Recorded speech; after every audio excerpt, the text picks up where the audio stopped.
Everything he says tripped me out because the thing about it is, when I got in his face, I told him to his face, I'm gonna beat your ass, I'm gonna knock you out. I'm going into this fight being like, this is a make or break fight.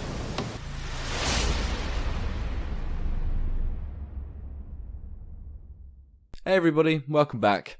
Alright, so for some reason, this video has just been extremely difficult to make. Like, I've written 3 scripts for this video, which is why this has taken so long to make. But 10 minutes ago, I had a brainwave. I was sat there thinking, why do I have to make this video like everyone else? Like, at the end of the day, who cares if I'm wrong? Because no matter what I predict, it's not going to change the results for this fight. I'm not some sort of fortune teller that can, like, tell the future, and I can say that in the future on this exact date cows are going to stop producing milk and then we're going to have to start milking pigeons instead for our milk. In all seriousness, I'm just going to give you my opinion on what I think is probably going to happen tonight. So Jake Paul is going to beat Tyron Woodley. I know, controversial, right? But I think Jake is going to beat him in round 4. Now, that would only be if Tyron is not as good as we expect him to be. But I could also see at the same time maybe Tyron knocking Jake out around the same time if he is better than I think. To me, I just don't see this fight going the full distance. I don't know why, I just don't see it happening. And overall, the main reason why I think Jake will beat Tyron is pretty damn simple.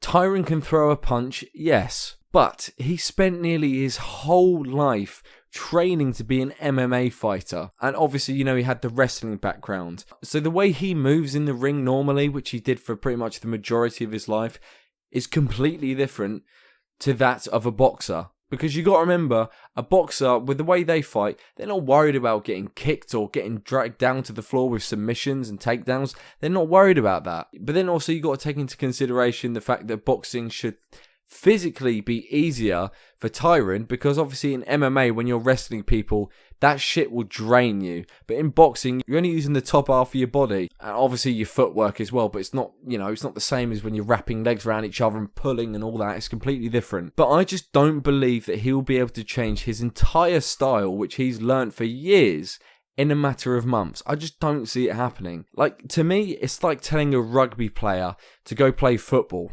Obviously, in rugby, they're used to running and obviously kicking the ball, but that's not the main. But obviously, there's other parts about it, like the scrums, running and smashing into people with their shoulders and that. They're using different parts of their body. But when they go and play football, obviously, they're going to have the ability to kick a ball because they've done it, and obviously, they're going to be fit and they're going to be able to run.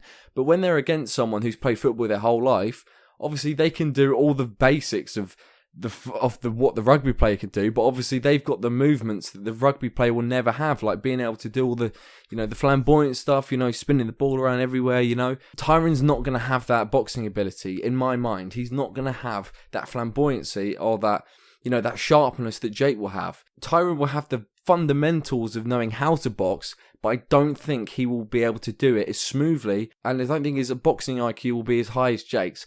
And that is as simple as it can be. I was sat here trying to make a video like other people would, where they're like, oh, doing breakdowns like, oh, Tyron's footwork is good, and on this certain degree it might work when Jake usually throws this overhand right, he usually throws that. I'm not going to do like some boxing breakdown of like their fighting styles and all that shit. It's pointless, because at the end of the day, so we don't know if Jake Paul can take a punch. We don't know if Jake Paul can have a good defense. You know, we've seen him slip and roll a few punches, but when it's constant, will he be able to constantly be able to deal with it? We don't know. We don't know if Jake Paul even has good stamina. All we know about Tyron Woodley is that he throws extremely hard punches and can knock someone out, but we have no idea whether his boxing ability is as good as he's making it out to be. No one can tell the future, but what I'm saying is if I was to bet my money on this fight, like if I was betting, I would bet Jake Paul would win round 4, probably by knockout, because I just think it's going to go that way. If I'm wrong, don't crucify me. You know, especially when it's over the internet, anyone could say, oh, I made this exact prediction. Like, at the end of the day, whoever wins, fair play. Like, at the end of the day, we all win. Because, let's be real, if Jake Paul wins and convincingly and the fight goes the distance, we should theoretically be able to see how good he is, and that's obviously good for us. If Tyron wins, we can all laugh and say, look, Jake got humbled, maybe he'll stop being such a douche. So no matter what happens, it's not that deep.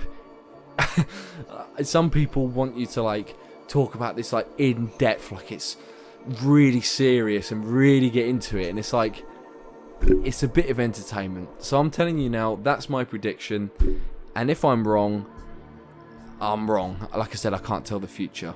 But yeah, again, thank you everyone, and if you're watching the pay-per-view, I hope you enjoy the fight, and we'll talk about what happens tomorrow. Alright everybody, I'll catch you on the next one. Peace!